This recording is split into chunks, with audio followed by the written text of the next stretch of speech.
I am loving Monster Hunter Wilds. I'm a new player, and I really have been enjoying the game so much that I'm making guides every day about it and learning a lot. And the last thing I've learned, which is maybe something that you guys already know, but who knows, is the fact that you can actually change the way that you actually move around when you're on Longsword, when you indeed destroy a wound. Look at this. You can just normally do like this, right? Just like, oh, normal attack, right? Easy. But you can do this as well. You can press right, and then look, we'll do this move. And once, there's another one for the back where you do essentially this attack, like that, but with a focus strike. And this is so useful because of the same reason that I made this other video here, right there. The real best way to use wounds with Longsword is because sometimes you want to explode them all together to get the bonus damage on them, and sometimes you don't. Sometimes you want to exploit only one in order to just permanently, knock down the enemy. So depending on the situation, this is going to be very useful. So we're going to go through how it actually works. You should definitely go check the other video, by the way. So it actually, hopefully it helps you play better with Longsword. Subscribe to the channel for more content like this. Go to my Ko-Fi if you want to see more content. Go to my Twitch, watch me every morning, and let's get into it. So, what is the situation? Guys, you guys know focus strikes. You use the focus mode, you press your focus strike button. In this case would be space on the keyboard. I'm not sure what it is on controller. I don't play with that. But when you do this, you will exploit the wound. You can see the 3 points there on this training thing to check the beautiful wounds there. And if you want to train this and practice this, you can go into training mode and then go training area manager. I never realized that. Go to training settings, wound setting, and put instantly on. This way it'll permanently be in there, right? And the thing is, normally you would just do, as I said before, just do a normal focus strike, or just exploit it and then you just move forward. And you do it like this. But there's also the one that I just showed before, where you go to one of the sides by just pressing movement to one of the sides. So this to the left, and then one to the back, where I was gonna do it, but I exploited that one by mistake. Where you will essentially just move backwards in the same way that this attack would do. Right? Let me just show you right here, just so you guys have a good idea on it. Pressing backwards. Look at that. It moved me just like that. Isn't that cool, guys?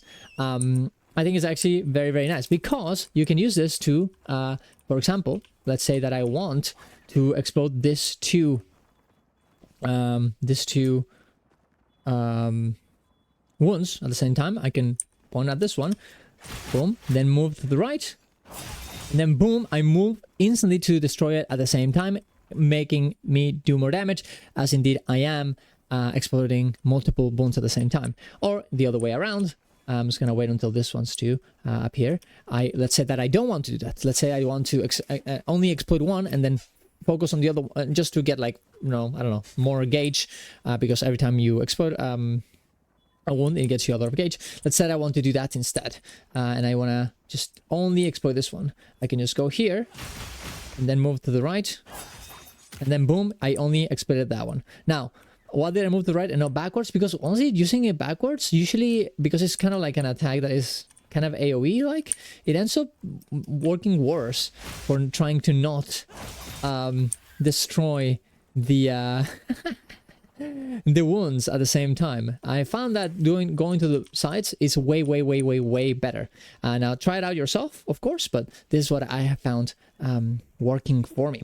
And of course, also you have the one where you go just forward, and you can just passively, no hands, and you'll move just instantly in that spot. Or you can press up, and you'll be able to move so far away. Look at that. And you can use this as your advantage. And you can use your camera to move that way as well. For example, let's say that, oh, I exploded that one. Let's just wait a little bit more. You can use your camera to move in a different way as well, right? So let me just, for example, this. Let's say that I go here, and let's move the camera to there, and it's going to turn out a little bit to the left. Not completely to the place that I wanted to go to, but it's going to turn a little bit like that. The same applies to going to the side. You're going to see it right here. But not too much. Actually, to the side, it doesn't seem like it does it at all. I guess it's only the forward one. The forward one really does it. And the back one also doesn't do it. So if you want to use your camera to just move very far away from the boss in a different direction, that's the way you're going to want to do it. Just like this, you can see like I'm going to go to the back. I'm just going to move as much as you can in one side to just avoid the boss if you wanted to, or you can use it as well to go into the boss. For example, let's say I want to do this. I want to go up. I'll go into it and boom, attack like that. And ideally I would destroy all the ones at the same time, right? Like that. But yeah, that's about it. I would really recommend you to, and I'll leave in the description down below, that video that I was talking about on how Longsword works with wounds, because it's really different than the other ones. But that video combined with this one really will help you a lot into how you should be using wounds on Longsword. I'm really happy with Longsword. It's my favorite weapon, and I hope that this all works. Oh, also, by the way, just a little bit of a thing that I also figured out very recently is that you can do this exact same thing with your spirit attack, your spirit blade, right? You can just use this and just move around with your buttons, not with your camera only, but also with just pressing up, pressing down to move away from the enemy, to move into the enemy, right? To move from the side of the enemy just by pressing those buttons. And you can combine this with the focus mode, right? At the same time, to have perfect movement of your character in the exact way that you want to be using it, which I think is actually very, very cool. All right, so there you go. Thank you very much for watching, guys. Tell me if I missed anything. Tell me if you have any good ideas on how to use this, and if it applies to other weapons, because I only play Longsword. And see you guys around. Subscribe to the channel. Go to my Twitch to watch me live every morning. See you guys around. Love you all. Bye.